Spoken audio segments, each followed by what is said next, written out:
Anh ơi, anh hứa là thương một mình em thôi nha. Rồi em sẽ... Em sẽ làm sao? Rồi em sẽ...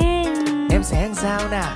Rồi em sẽ cứ ôm anh hoài bên cửa sổ sớm mai. Tia nắng ngắm ở trên cành cây sẽ đánh thức ta mỗi ngày. Vì em hứa sẽ luôn yêu đời, yêu luôn người chồng dễ thương. Vì em biết thế gian rộng to như cánh hoa vô thường. Và em sẽ bên anh hết cả đời.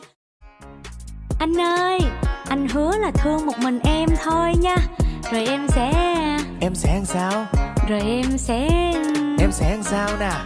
Rồi em sẽ cứ ôm anh hoài bên cửa sổ sớm mai. Tia nắng ngắm ở trên cành cây sẽ đánh thức ta mỗi ngày. Vì em hứa sẽ luôn yêu đời, yêu luôn người chồng dễ thương. Vì em biết thế gian rộng to như cánh hoa vô thường. Và em sẽ bên anh hết cả đời.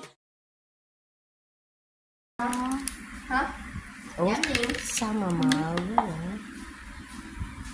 Không đâu em.